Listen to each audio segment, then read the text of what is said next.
Welcome to the Lensrentals podcast. I'm Ryan Hill. This week, it's our year-end review of photography. I'm talking with Joey and Zach about their favorite gear of the year, what they're looking forward to next year, and what photographers inspired them. But first, while Roger was too busy to join us for the whole recording, we felt like we couldn't let the year go by without his perspective on the year in optics. He wrote and recorded a kind of annual report, so we'll start there. Here's Roger.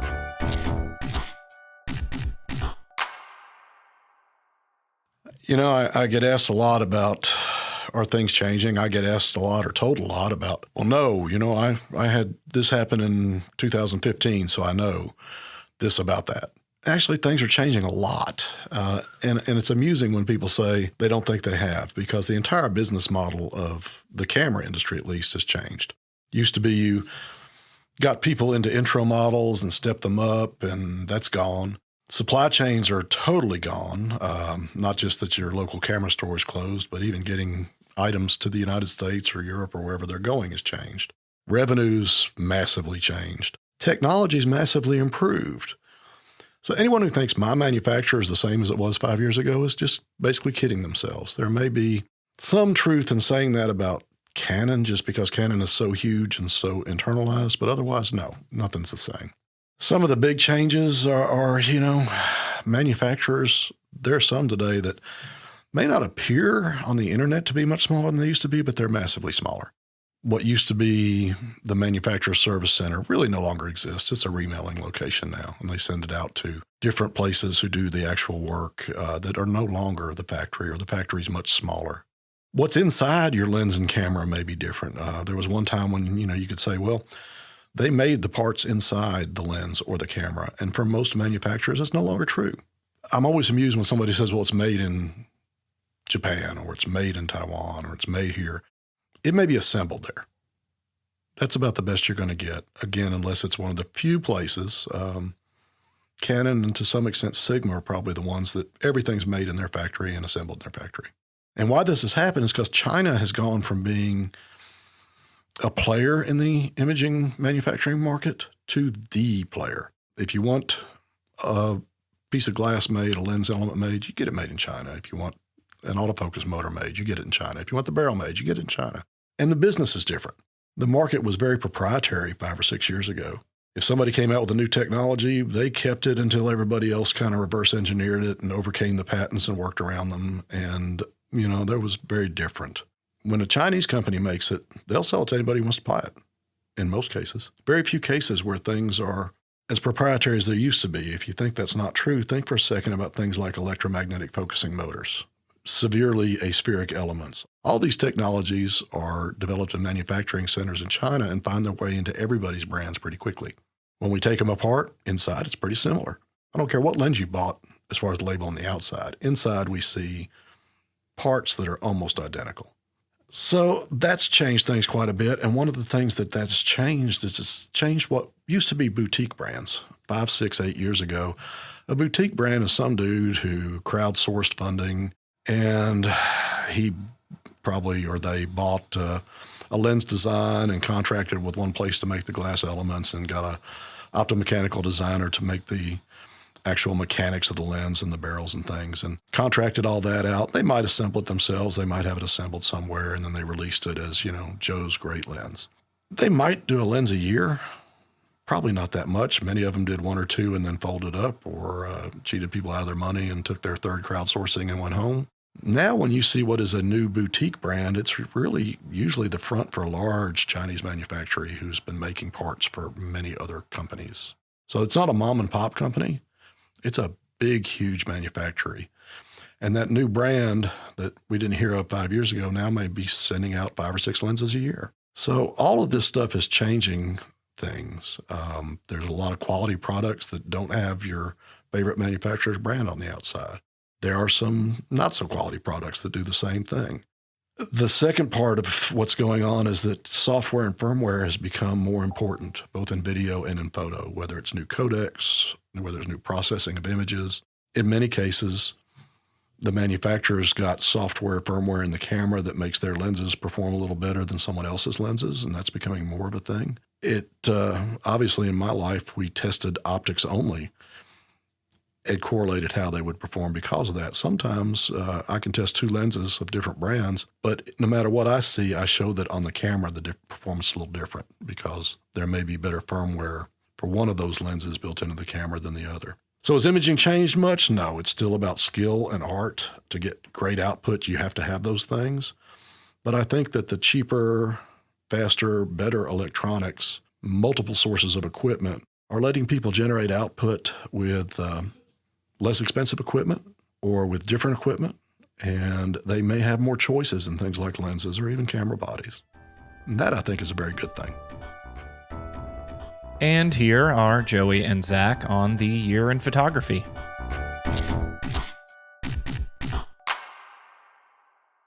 Joey, Zach, welcome to the Lensrentals podcast. Thank you for joining me. Hey, thanks. Thank you for having us. Are you ready to review the year? How was the year? Big year.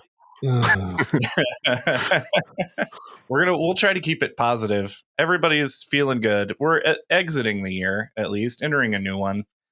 And we just did this with the video side. You haven't heard that episode, but our listeners may have by the time this one comes out. I'm going to ask you guys the same questions I asked the video folks. Sweet. I've just got 5 questions. I want to review the year by just asking you questions. We'll go back and forth. I'm probably going to have less input here on the photo side than I did on the video side. All right. Sure. I'm going to I'll start with Joey, just because I'm in the studio with Joey. We're gazing into each other's eyes right now. I love you. Hello. You failed the perfect response. That's a perfect response to I love you. Hello. Hello. Good afternoon. What product or products made you happy this year? I phrased this way in the video one too, because I don't want to necessarily limit this to be like, this was the best and coolest camera released this year. I want to know, Dom compared it to like a Marie Kondo. What sparked joy in your heart this year gear-wise? Gear-wise. There was a couple of things. Yeah, I got a couple of things, but there's some caveats on a couple of them. All right, love caveats. I think my favorite thing this year was the GFX 100S. Very cool. Just a compact 100 megapixel Fuji. Yeah. I haven't shot with it yet. It's beautiful. It's a beautiful little camera. It does everything I would ever want it to do. It's not big and bulky, which is one thing I didn't like about the original 100. Mm-hmm. Even though I'm a big bulky camera fan, I didn't want that in my digital. I didn't. There is a certain element of like fun and professionalism that comes with a big ass stupid camera. Yeah. I agree. I mean, I used to carry a D3 around to bars and take candids of my friends. And that sounds about right. And people would be like other photographers would come up to me and be like, "The fuck is wrong with you?" And I'm like, question. Well, I mean, it's a tank-like body that I can't really destroy, and it takes really good low-light photos. So what do you want me? But yeah, if you're traveling, right, you don't want to bother with all that. No. And I did a lot of traveling this year. So if anybody's unfamiliar, give us just like a brief rundown of the GFX 100S. What do you like about it? What are the features? I mostly like that it's the size of the 50, but it's got the big ass sensor in it. And that's pretty much it. It's a 100 megapixel sensor, hence the 100. It uses the same battery as the X-T4, so it uses that 235 battery. I didn't know that. Not for very long, I bet. Not as long, but I mean, you're not taking that many shots at 100 megapixels, are you? That's true. Coming out of the camera, are you finishing in like full 100 megapixels? I guess you're not really delivering. It's more just for you. Yeah, I'm never using... You're not like sending them to clients. I'm never using that photos or that camera for client work because my client work is like real estate and theater. Yeah. Am I really going to be sending them 100 megapixel images? No, because they don't need it. And Zach, you also use this camera, right? But for client work, do you deliver 100 megapixels, like full resolution? Sometimes. So it's kind of like a client by client basis, but kind of a secret that I acknowledged, I think in a recent, I think the Photo Gear Roundup, is that I generally, before I even start the retouching process with the GFX 100S, is I downsize 50%. So I drop it down to about 50 megapixel, just because doing a lot of the work that I do retouching wise is very, very detail oriented. And it's just kind of a time game, you know, it's especially when you're doing beauty retouching at 102 megapixels, you could spend all day on a single image cleaning up to like, you know, insane levels.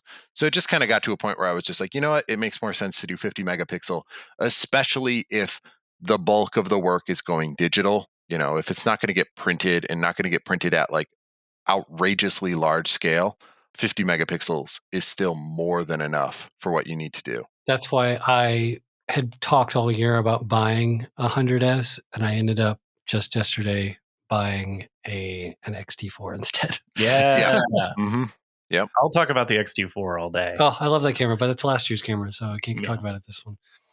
Getting back to the changing resolution thing, are there still advantages to shooting at a higher resolution than you're delivering in? I know on the video end, people will often like shoot 4K for a 1080 delivery for like sharpness and cropping reasons. Are there advantages on the still photo end as well?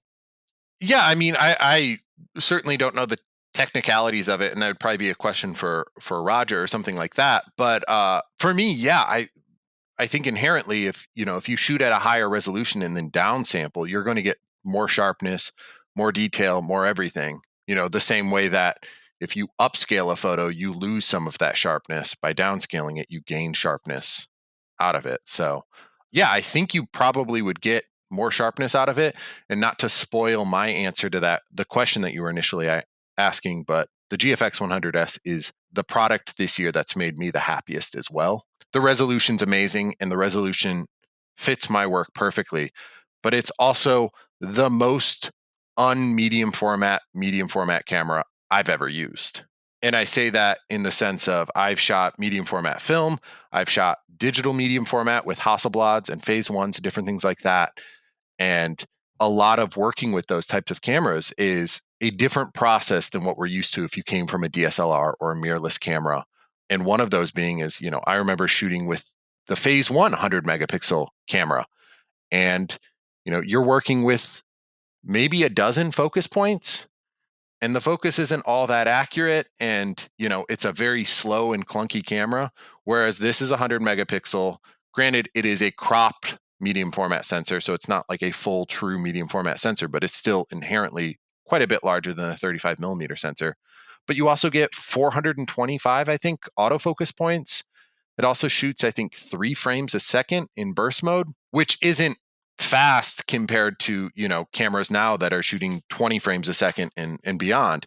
But 3 frames a second is just blazingly fast in the medium format era. And the autofocus on the system is really good.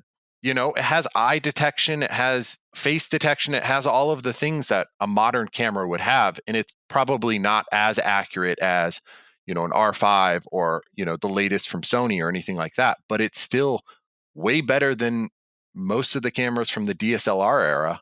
And it's better than literally any film medium format camera. Oh, absolutely. And I feel like I've just been like obsessing over this camera, especially on the blog and in these podcast episodes for the last year. But, I've shot Canon my entire career.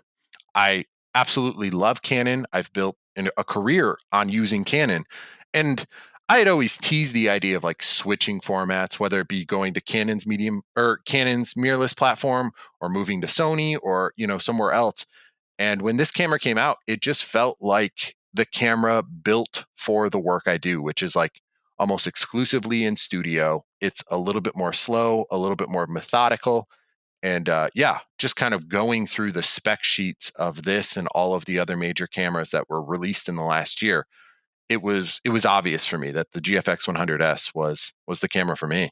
Any listeners who are unfamiliar with Zach's work, not exclusively, but primarily studio lit beauty portraiture. Would that be like kind of how you would describe it as well? Often medium to close up, sometimes extreme close up. Yeah.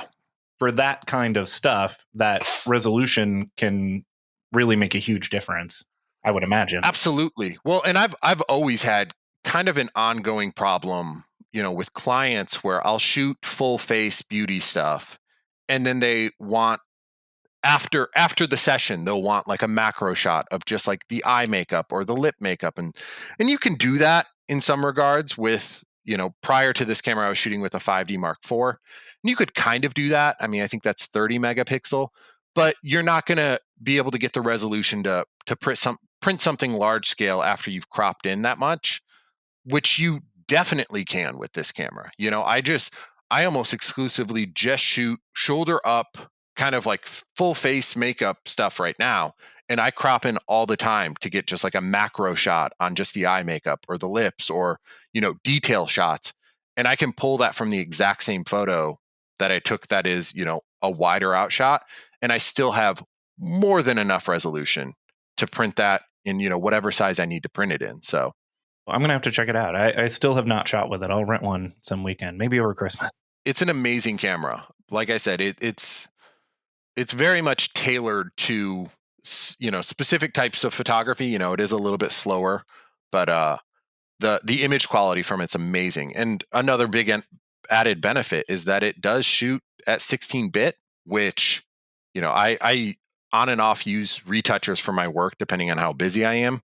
Yeah. And when I moved from the Canon to the Fuji, my retoucher who I had on staff, she's not on staff anymore, but she immediately was just like, the color on this is just so much different, so much richer, so much like just so much more depth to a lot of the color. And that, that's just because not only are you shooting at a higher resolution, but you're also shooting at a higher bit depth than a lot of these cameras offer. So you just get just that little minutia in the files that aren't seen in other photos.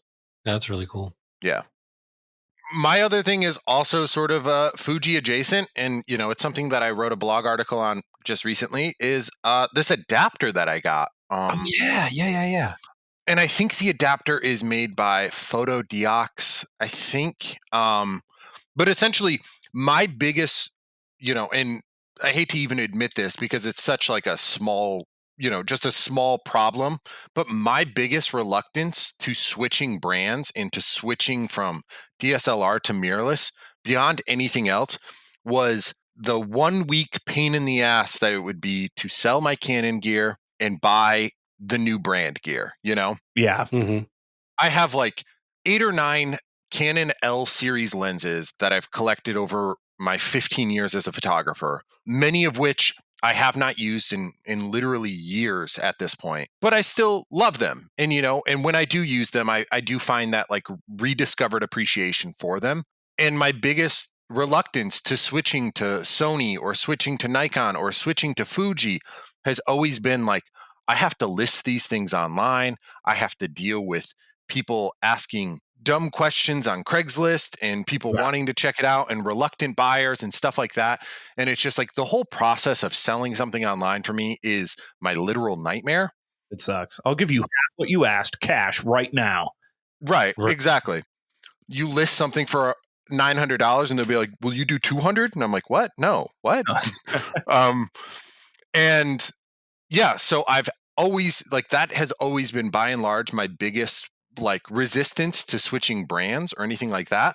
And when I bought the Fuji, the GFX lens lineup is pretty limited still. It's still it's very much a niche product for Fuji in comparison to their XTs and all of those lenses and the X mount in general. So I think that they have maybe 6 or 7 lenses available for the GFX. And then with third-party brands like Sigma and Tamron and stuff not really developing anything for the GFX yet, hopefully they will someday, there was a little bit of cause for concern on switching over because I knew I was going to be limiting myself. And that's when I found this lens adapter that adapts EF lenses to the GFX. And when you adapt something, a lens that's designed for a 35 millimeter to a much larger medium format sensor, you get a lot of weird and artistic effects from the lens. Like I get a lot of weird vignetting. I get a lot of kind of weird bokeh and just like weird discrepancies throughout the image quality.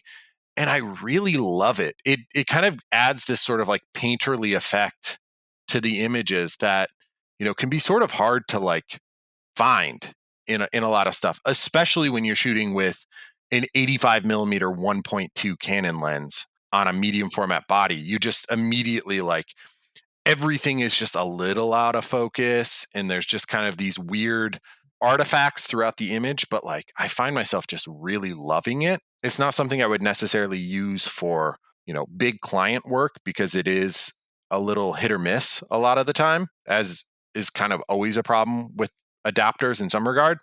especially third-party adapters.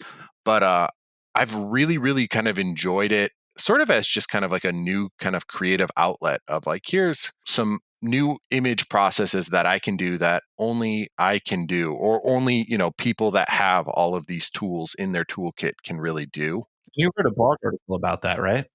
Yeah, I wrote a blog article on just sort of the fundamentals of lens adapters, but kind of strung throughout the blog article is some of the photos that I've taken of just friends of mine. Yeah, those all look amazing. Yeah, those are very cool. Look so cool. We'll link to that so people can kind of take a look if you're curious the effect, we're talking. Yeah, you just get this like, the depth of field is razor thin, obviously. I mean, it's always been razor thin with like an 85 1.2 or a 50 1.2, but you just get this super, super shallow depth of field. You get this kind of like natural vignette, obviously, because, you're upscaling it to a larger sensor. And it just kind of gives this sort of like surreal feeling to the images. It kind of like gives this like dreamy sort of painterly effect that I've really, really loved. And I've wanted to do more images like that and kind of shoot more stuff natural light and just kind of being out and walking around and just kind of like getting this not quite in focus, not quite out of focus, sort of like middle ground that's really, really easy to achieve with those lenses on the GFX. Well, yeah, we'll put some of those photos. We'll link to the blog article in the show notes so people can check it out. They do look very cool. Yeah, thank you. So, next question. We spent a long time on that first question. Oh wait, I have an honorable mention. We got the Canon R3 in the other day, and the iPoint autofocus is super cool. That is actually a perfect transition to my next question. Cool, bring it. Because I assume one of you will be answering the R3. What are you looking forward to next year? Is the next topic. Next year. I almost put what are you looking forward to next year besides the R3 and the Z9? Because I figure we have to address the fact that these are obviously the biggest releases coming up, but we have also talked about them quite a bit. They were Dom's answer, even on the video side, because both of them have pretty great video features. So we talked about them in the previous. I mean, we should cover it. I agree. Unavoidable answer to this question. I mean, I personally am not. That's not the most exciting thing to me, but I think it's great. I think. Well, what is the most exciting? I don't have anything. Oh. Wow. You just know it's not the R3. It seems like it kind of has to be the R3 by default. I mean, it's not a camera I'm going to use. So why is that? You just don't shoot with the RF stuff? I shoot with an R5 now, and I'm loving it. I don't need it for anything. Mm-hmm. Well, I say that. You know what? No, I'm going to shoot sports or wildlife at any point. I'm going to say the R3 is probably the most exciting thing for me for next year because I just used an R5 to shoot the latest Tennessee Shakespeare play, and the face detect on it worked really, really well. Yeah. And it was really helpful in a lot of scenes, even in kind of lower light. iPoint focus is going to be killer for theater for me. That's the feature you tried out on the R3? Yeah. And it works. Seems very cool. It just feels so sci-fi. Like, yeah. And I know that it's like a refresh on like technology that they once did years and years ago. It is, but it's light years ahead of that. Oh, yeah. Light years ahead of it. It's so cool. Yeah, I mean, I agree with that assessment. Like, I look at some of these like little features that are being added to cameras, like that I did like eye focus. And to be clear, if people aren't familiar, this isn't like eye detection focus where it detects the eye in the photo and focuses on that. This is the focus like it tracks your eye looking through the viewfinder and will focus on whatever you're looking at. So, if you're a sports photographer or if you're shooting something that's incredibly fast paced, assuming that the focus can keep up with where you're looking, this tool is unbelievable. And I'm excited to kind of see what that does and kind of how that works. I haven't touched an R3 yet. It looks like a really cool camera. I'm sort of in the same camp as Joey, where I personally don't see myself using it just because it's tailored to work that I don't typically do. But by all means, I'm super excited for it. And, the other upcoming kind of releases that I'm excited for, and this is something that I touched on in our latest Photo Gear Roundup, is I'm really excited on just how weird some of the lens productions have gotten. A few years ago, Canon came out with their, I think it was an 85 millimeter f1.2 with like defocus smoothing. Yeah. And I played with that and kind of got limited results with it, but I really loved the notion of it. And then, of course, Canon also came out with their, 5.2 millimeter like lens developed purely for VR. Oh yeah, yes, which is just weird dual fisheye weird weird and wild and something that I would have never predicted that any major manufacturer would have made a year ago or even 3 days before they announced it. Right.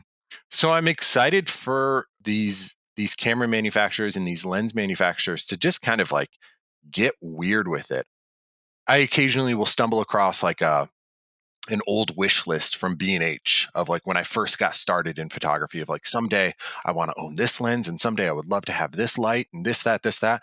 And I've been fortunate enough to where I've like kind of completed that wish list in some way. And I think that just like having shot professionally for a dozen or more years now, like I've lost a lot of that like excitement that I once had with a lot of gear.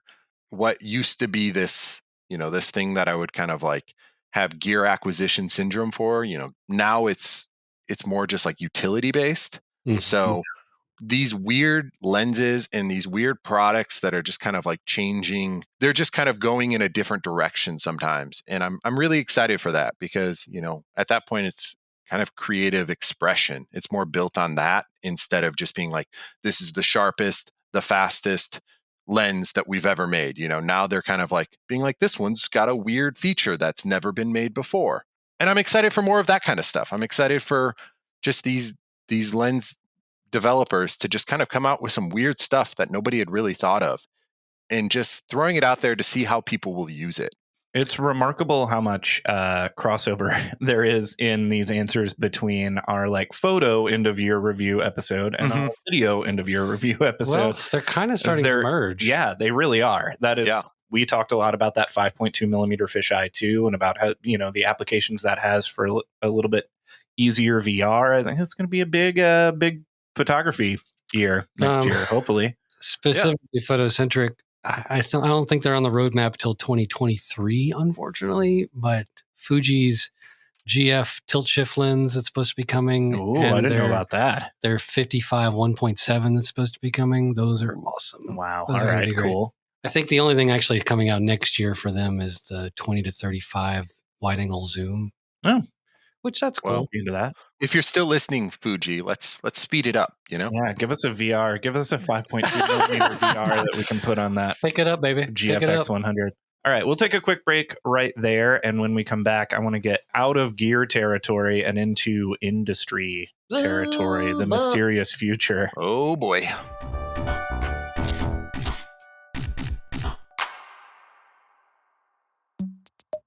If you only know Lensrentals from our yelling about cameras on the internet, there's more to the story.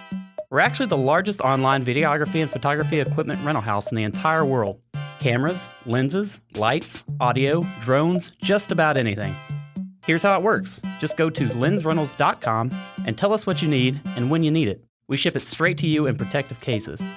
You use it for whatever your heart desires, then ship it back to us with the included return label. Next time you need equipment for a shoot, head to lensrentals.com/podcast for a discount on your order. That's lensrentals.com/podcast. Welcome back to the Lensrentals podcast. I'm talking with Joey and Zach about our year, the year we've had. And we've covered gear already, but especially, I don't know, in these more recent episodes, I feel like we've been very gear centric. So I wanted to get a lot of broader industry stuff in there too. So my next question for the two of you, and this is, I know, a very broad question. Oh, shit. How do you think the industry changed this year? Yeah. It's a hard one to answer. I mean, everybody got back to business this year. That's a thing. That's true. So from my perspective, and again, coming from kind of a beauty skincare world, prior to the pandemic, it was always busy. A lot of the brands were coming out with new products once a month, once every couple months. So there was a lot of turnover for a lot of like campaign work and stuff like that. And I'd get hired for a lot of smaller campaign stuff that wouldn't have necessarily a lot of shelf life, but it was always, it was way more frequent. I've certainly noticed this year that a lot of the brands that I've worked with in the past and have worked with throughout this past year, it's very much purpose focused. They've slowed down considerably in terms of like launches. So the jobs have been bigger, but they've been fewer and far between. What once was like every month having a couple 1-day, 10-hour day shooting for a big campaign that was launching in a couple months, those have been less frequent for me, whereas a 3-day shooting campaign or a 4-day shooting campaign was far more frequent in the past year, which is great. But obviously, anybody that's a self-employed photographer, you kind of get into that panic mode when like your clients haven't called you in a month and you're a little worried on when the next big job is, and you've got bills coming and whatnot. So it's been a little bit more stressful on that regard, but it does seem like everybody that I've worked with at least has had quite a bit more focus because they've had more time to sort of plan and adapt and come up with exactly what they want. And then I also think that the industry changed a lot this year in terms of people realized that remote isn't inherently bad. Especially given it, at least here I'm in LA, so there's always been like restrictions on how many people can be in a room and all of the restrictions that have came with this. And prior, especially with product work, like I used to have clients contact me, want to hire me for product work, whether it be for adverts or e-commerce or anything. And they would always want to be in the room. They would want to like rent a studio, kind of watch my process, give feedback on the fly. Whereas, with this pandemic, almost all of the product work that I've done over the last year, and I've done quite a bit, they've ended up just sending me product and sending me a style board and sending me a deadline, which has been amazing. I hope it stays that way because work is always inherently easier when, a creative director isn't watching your every move. So I'm hoping that change within the industry will stay. Time will tell, but it's made my job a whole lot easier. And everybody I've talked to that does product work has sort of felt the same, where it's just like, it's way easier to just kind of shoot this on my own time in my own space and really be able to take the time to create the best photos. Whereas, if a brand hires you for a 1-day campaign, they typically will overload it with the amount of work that they need to do. So you just feel like you're kind of up against the timeline at all times. Do you feel like the clients are noticing the difference in quality coming from that? Yeah, I think so. Yeah, it seems to be the case that they have noticed. I mean, it's inherently easier. It's inherently easier for everyone. If they send me a concept board and give me a deadline on when they need the photos, like I can spend more time perfecting it in camera, which involves less retouching, which involves them being way happier with the images because they don't need to be scrubbed and a bunch of different changes and stuff. So I think everybody has come to realize like this is how product work should be done. But I also understand that if you're a creative director, it's tough to just hand the reins over to a photographer or videographer or anybody and just be like, this is what we want, and not be able to micromanage that as it's happening. So it might not stay. I'm hoping it stays, but I guess time will tell. Have you had any requests for, or do you know of any resources for like remote live view of that kind of thing? Yeah. I mean, I tether into Capture One for all of my shoots. Capture One has Capture Pilot, which pretty much allows you to essentially build a gallery of the shots as you're shooting them. So it pretty much builds out a website that once you take the photo, it uploads it into that website. And then from there, if a client wanted to give direct feedback, they can leave notes, they can star their favorites and so on through that. And then, I've certainly done it like while I'm shooting something, like get on a quick Zoom call with the client and be like, so this is what I'm looking at, this is what I'm doing, and kind of get direct feedback right then and there. So yeah, there's quite a few different tools that can be used to kind of have the creative director sort of in the room without them actually being in the room. Well, yeah, that being an option, it seems like that should really just be the default. Absolutely. It'd make everything easier for everyone. And speaking of changes, perfect segue to my next question. We're hitting all these segues really well. I'm proud of us. Hell yeah. how do you hope the industry changes in the future? I'll start with Joey here. Over the last year or 2 years now, I've noticed, locally at least, a lot of people that have been doing photography full time are no longer doing it. Mm-hmm. They've been forced to find some other way to make a living, and they're doing that. But then a lot of people that were sick of their jobs are now getting into the industry. So there's a lot of fresh blood, there's a lot of new ideas, new people going after things. I've seen a lot more women and minorities being able to do this, and I like that direction. Mm-hmm. I got really tired of it being just a bunch of old white dudes shooting everything. It really, yeah. So I'd like to see a lot more of that, but I think that's where we're headed anyway. So, yeah, no, I've certainly seen a lot of diversity kind of come through in all of this as well, and just a lot of like changing of the guard. I know that we said we were keeping this one positive and everything, but I've definitely noticed several of my friends, even myself included, having weird feelings coming out of this, in terms of like not feeling creative. For me, one hope that I want to see out of the industry is I want more creative control. Being a commercial photographer, there's always this back and forth of like, I'll shoot something because I'll shoot a personal session, or, like kind of build out my own concept and shoot something personal because I want that creative expression. And then I do that enough and kind of get burnt out on that. And then I'll shoot client work. And then I just get bored with a lot of what they want, because especially if it's a large beauty brand or a large client that is, doing ad work globally, innately, they want to keep it safe.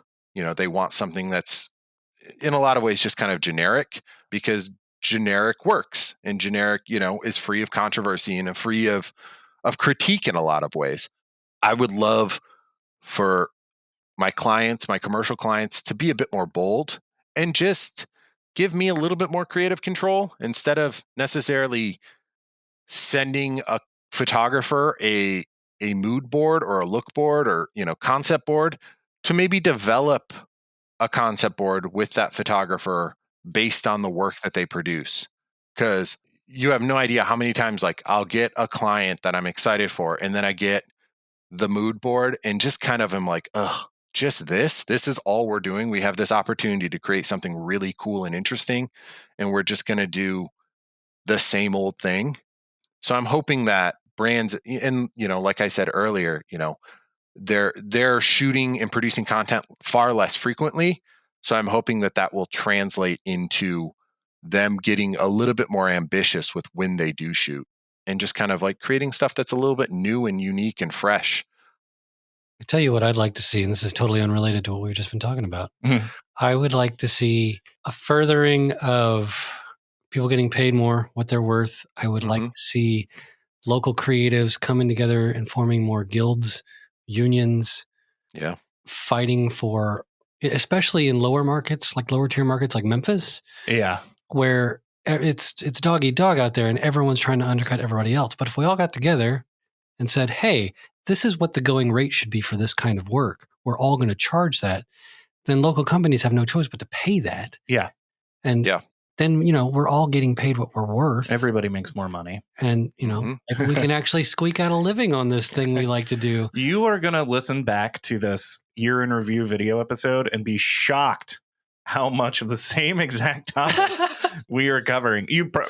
I'm not saying you have to listen to the video interview episode, but that's mostly what we talked about and how we hope the industry changes. I mean, unionization, and I agree with that entirely. And it's funny because I've shared that exact same frustration for years now. And I've had friends of mine get inquiries for the same job that I have, and we've just agreed to price match each other, like privately, and be like, hey, that brand reached out to me as well.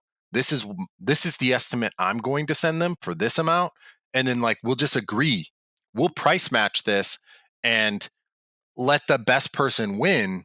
But also by price matching, we know we're not undercutting each other, and we can decide on a price that's more beneficial for both of us, and just kind of helps us both, instead of like, obviously sending out estimates and stuff is always really difficult because they never give you enough information. They never tell you your budgets. So you're always kind of in this struggle of like, I'll do it for this much, but I would rather do it for this much. Right. And just never knowing exactly where they sit. And certainly you don't want to lose a job opportunity because you've decided to charge $600 more than you would have taken. Right. But then at the same time, you don't want to charge $600 less than you want to make because of that fear. Yeah, we learned a century ago that collective bargaining actually works. Mm-hmm. For the just employees. being more open with your peers about what you're charging and what the kind of the going rate for work is. Yeah, absolutely. All right. Well, I'll end on a happy one. In the video episode, this question was, what was your favorite movie you saw this year?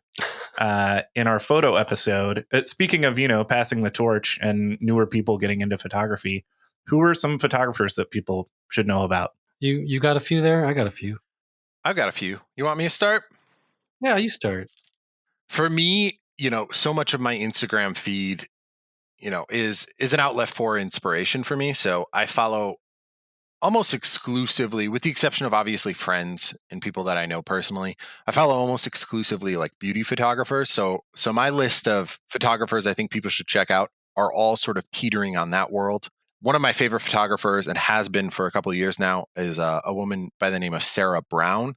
I believe her Instagram is Sarah Brown Photography. She's a beauty photographer. Her work's incredible. Same goes for Kate White, and that's White with a Y. She's amazing. She's a Canadian beauty photographer, and I actually talk to her regularly.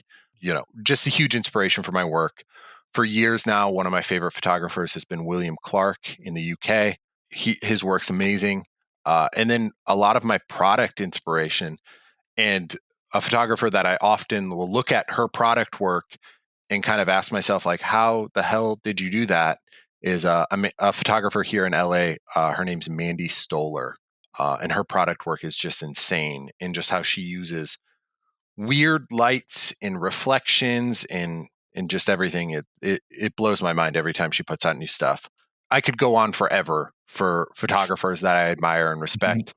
I'm grateful that a lot of the beauty industry is very just kind of supportive and open. So I've had the opportunity to be friends with a lot of incredible photographers in that field, and we're able to sort of pull inspiration from each other and kind of help each other along the way and teach each other. So yeah, I could turn this 1 hour podcast into a 5 hour podcast if you let me, but I'll just keep it to those four. I'm just going to give you three. There's a guy, Phil Penman, that I follow. He's a Leica photographer. He does like street and travel stuff. I just like the way he sees the world. It's really, really nice. There's a guy down in Australia, Jace.film on Instagram, with Jason DeFritas. I think I'm saying his last name right. He does astrophotography, but on film. He like 3D prints cameras to do this stuff. I bought a print of his. He shot the Milky Way on Fuji FP3000B, and it is one of my favorite prints I've ever bought. It's gorgeous. And then the third person is my friend Liz Potter Photography. She's out in Texas somewhere. She has been shooting on it's a Noblex 150. So it's an old German film camera that has a rotating lens. It shoots like 150 degree field of view on 6x12. And she's been doing lots of fun stuff on that. But all three of those photographers have been pretty inspirational to me the last year or so. Nice. Wow. Is everybody's on Instagram? They're all on Instagram. All right. I'll find all their Instagrams. We'll link to those in the show notes. I may hop in the intro and give like more specific Instagram instructions. Sure. I want to throw one in too. Can I want to throw one in the file. Naomi Harris, also on Instagram. I believe I found out about her from you, Joey, because you sent me her website. I think this was a few years ago. It was like, this person rents from us, and you had like looked her up based on her renting a few cameras from us. You'll recognize, I think, Joey's looking it up right now across from me. I think you'll recognize it when you see it. But she does a lot of like the exact kind of photography I like, which is kind of documentary style, but with like a very fun bent. She sort of embeds herself with, I don't know, groups of people and just takes pictures of them for a long time. She publishes these great books. She's got a great Instagram too, Naomi Harris. One of her books is about just like being embedded with this nudist colony of like older people. They're all just kind of like funny, fun documentary photography that I love a lot. I remember her now. Yeah, she's fantastic. She's great. Thank you for joining me, guys. Good year. Good year. Yeah. Hopefully next year even better. Yeah, maybe. We'll see. We'll see. All right. Goodbye, everyone. Bye. All right. Take care. Thanks for listening to the Lensrentals podcast. Make sure to check the show notes for more information on just about everything we covered in the episode, including Instagram links to all those photographers we mentioned. As always, make sure to visit lensrentals.com/podcast for a discount on your next order from us. And if you're enjoying the show, you can support it by subscribing and giving us a review on Apple Podcasts. We're on Instagram and Twitter at Lensrentals, and thanks to Jacques Granger for our theme music. More of his work can be found at revengebodymemphis.bandcamp.com. Finally, the Lensrentals podcast will be going on a little winter break. We're taking some time off of producing new episodes so we can travel and drink eggnog and all that, but don't worry, and definitely don't unsubscribe. We'll be re-airing some of our favorite early episodes with new updates, plus a bonus episode here and there. So stay tuned, and we'll see you next time on the Lensrentals podcast.